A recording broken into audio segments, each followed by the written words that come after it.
Welcome to the Carron Energy News Studio. Today I'm joined with Frederic Carron. Frederic, thank you for joining us today. Thanks a lot for welcoming me. Frederic, what are some of the major trends that you are seeing in the power system across Asia Pacific?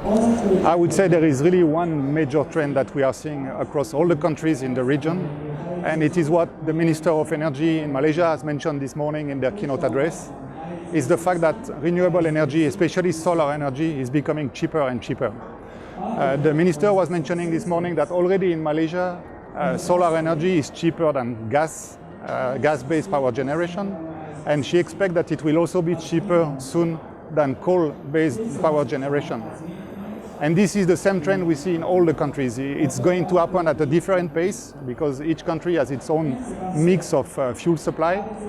But that trend is happening everywhere. And this is creating an earthquake around the region because this is so important, the shift that is happening. It means that basically renewable energy is going to become the new baseload energy. And this is a completely different way of thinking compared to the previous way of thinking.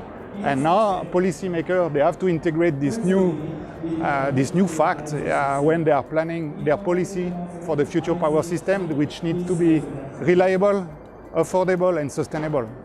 With renewable energy, for sure you can make sure that the system will be sustainable. It will be affordable now, that's what we see, but you need also to make sure that it will remain reliable. And what does Wärtsilä address? How does it address the power trends in Asia Pacific? So we are quite, I think, spot on with what we are offering right now, because we are going to help the introduction of this renewable in a system and ensure that the system is remaining reliable. And for that, you need to have flexibility in power generation, because renewables are intermittent, and you will need to be able to generate power, for instance, when there is no sun or when the wind is coming down. So that flexibility in power generation has to be there. You need a technology which is able to answer this load fluctuation very quickly, and this is what Wärtsilä is proposing with two types of solutions: the engine-based power plant and also the battery storage-based application. And both these services and technologies are going to help the policymaker to really introduce renewable energy in the system while maintaining reliability in the system. And you emphasize flexibility of Wärtsilä's product solutions, but do you have any concrete project example that you can share with us? I'm thinking of two examples. The first example might be coming from Australia in Adelaide, South Australia. We have one project, 200 megawatt plant with AGL. The customer is AGL. They are one of the largest utility companies in Australia.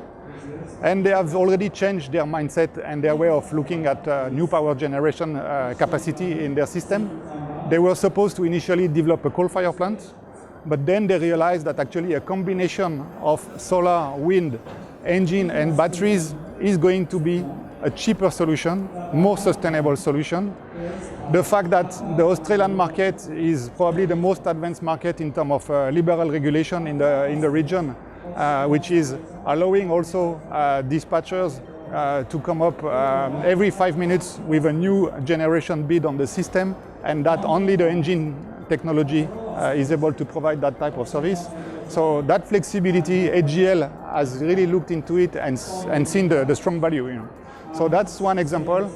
The second example is slightly different. It's also a 200 megawatt plant in Indonesia, in the island of Bali, which is helping securing the system in this touristic island. But more interestingly, I think the flexibility in that case came from the fact that they are using dual fuel engine technology. So what happened there in Indonesia is they started to operate our plant the first year on liquid fuel because there was an urgent need of power, but the gas infrastructure was not yet ready. And then after 1 year, they managed to develop the LNG infrastructure, bring the gas to the plant, switch the plant from liquid fuel to gas operation. And in some cases, when there is a problem with, let's say, security in the LNG supply, they are able to come back to liquid fuel generation. So this is also another sort of flexibility. So operational flexibility and fuel flexibility. Frederic, thank you so much for joining us today. Thanks a lot. Thank you for watching. For more industry-related content, follow the link on screen.